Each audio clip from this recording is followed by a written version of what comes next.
I see people peeking in the windows. Up here? No, at Walt's place. Oh, at Calenda's, yeah. We're over here in Magnolia. We just did our Talk It Up show. And we were just marveling at how Magnolia is starting to come back alive now that the snow is gone. You know, it's really been I think buried in the snow. Well, and last fall, when we moved in here in November, just at the beginning of the winter, Magnolia was really starting to get some momentum. And remember, we did the lights on Lexington, and how many people showed up for that?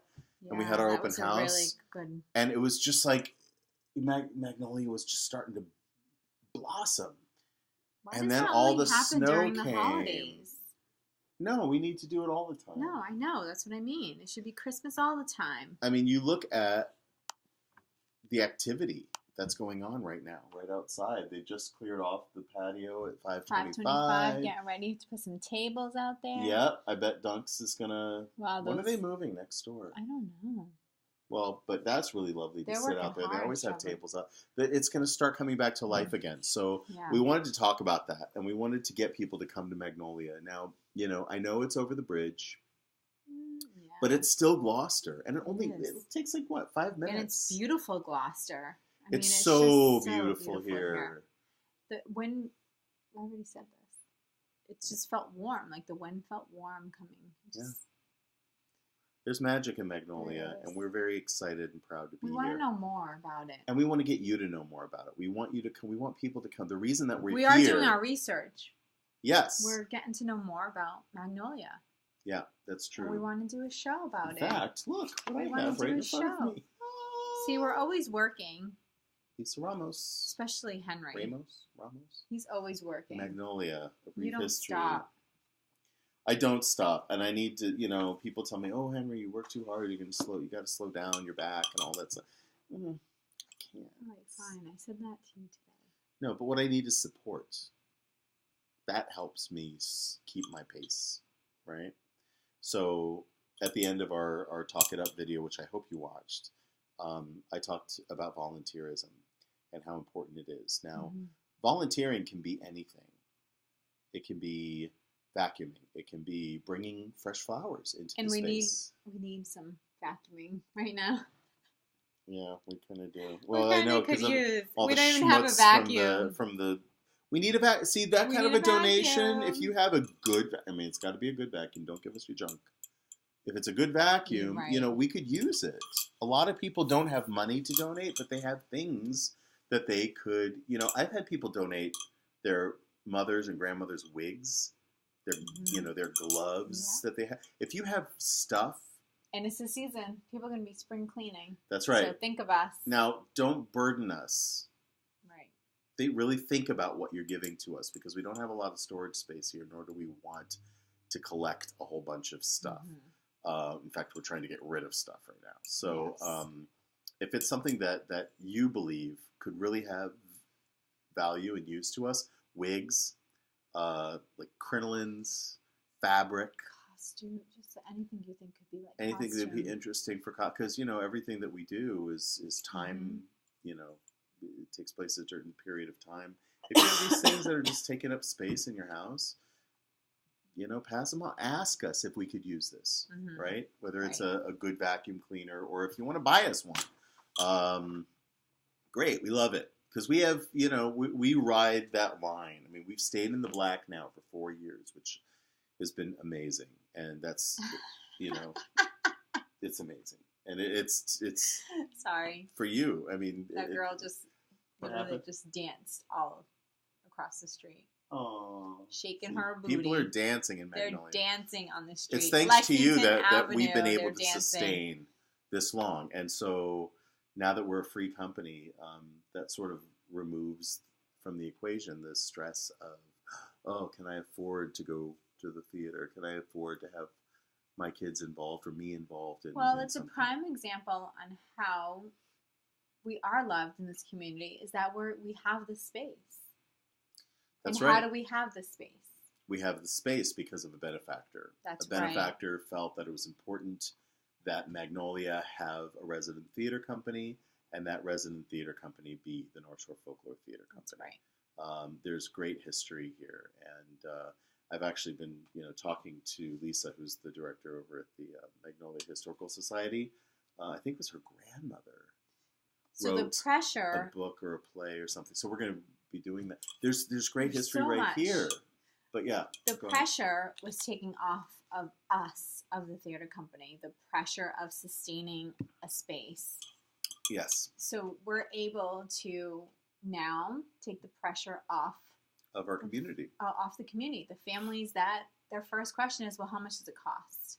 Because everything today costs something. And it costs a lot. And it costs I'm looking a lot. at, We're we've looking looked at at like summer 3 clubs, or 4 or they call them camps. Ours is camps. a club. We don't do camp.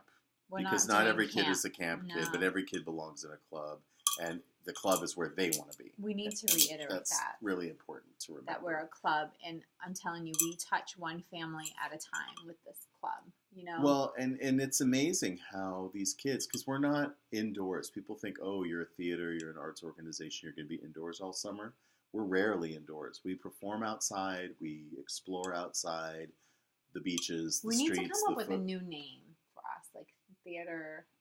I don't know. I love our name. No, I mean not our name, but when people hear theater, they already put an image to that. We're Do you know more, what I mean? though. Our tagline is folklore and more More. on the North Shore. Right. That's what the tagline's for. We are a theater company. Right. We do theater. But we're more than that, too. Mm-hmm. We're We go above and a beyond. creative development organization. We are a service organization to help people connect to your innate creative spirit, right?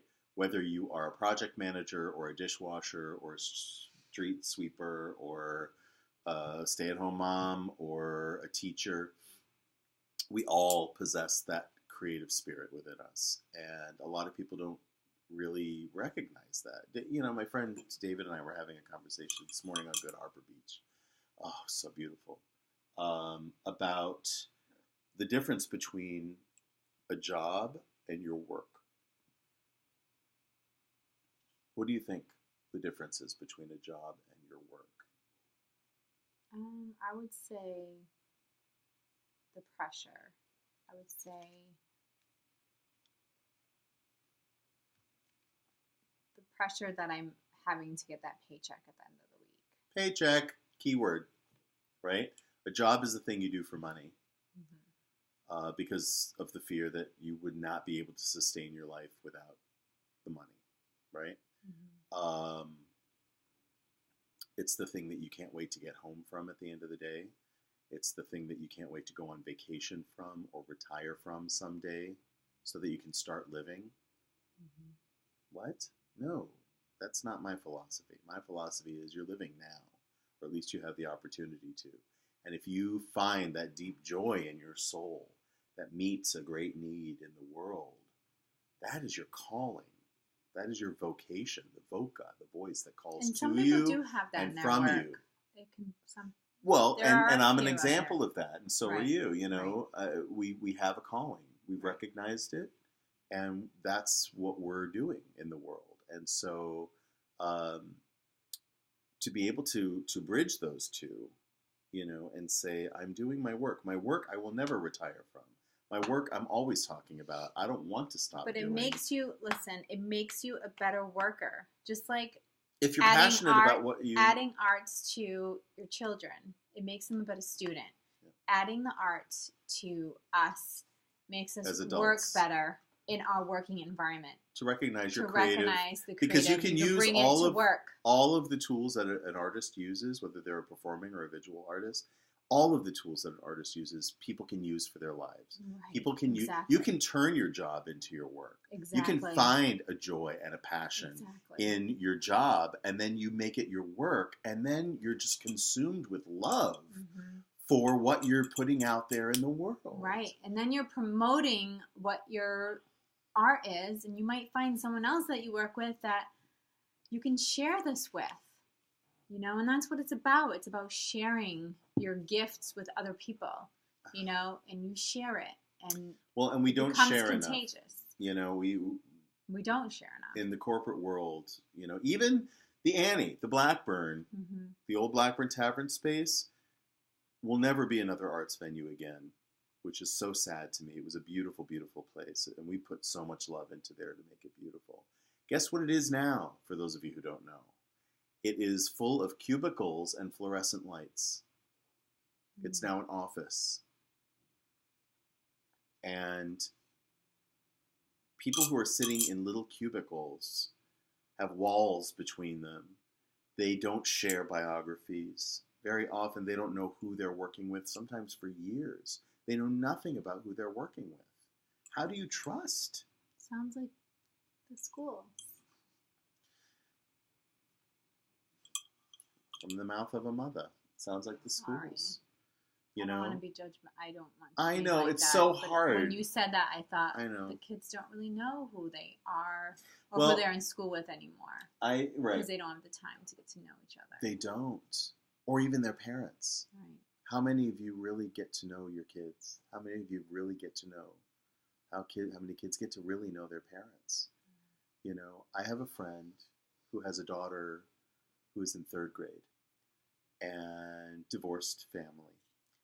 And we were talking about how he doesn't get to see his child enough. And I said, well, why don't you just take her out of school one day as a surprise? Oh, well, you know, her mom won't like that. And, you know, she has to have her routine and, you know, all of this. Otherwise, she gets really anxious and blah, blah, blah, blah, blah. And I said to him, look, you know, when Cameron was alive, I used to check in with his teacher, right, always first, and find out if there was anything earth-shattering that was going to be happening on that particular day that I wanted to take him out of school. And if there wasn't, then I would pick him up from school as a surprise. That's already a whole different. And we would go out and go on a hike or go to the zoo, or if like the new Harry Potter movie was coming, you know, we would go to the 11 o'clock showing, be the only ones in the theater, you know, be the first ones in the city to see the new blockbuster or whatever. But the point was, it's important, I believe, to break a routine, to break the routine in a child's life, because they are going to be faced with a future that we don't know what's coming. This world is insane right now. I can't believe I'm having this conversation. I was the mother that when my kids were babies, I had their feeding schedule. I had their bedtime schedule.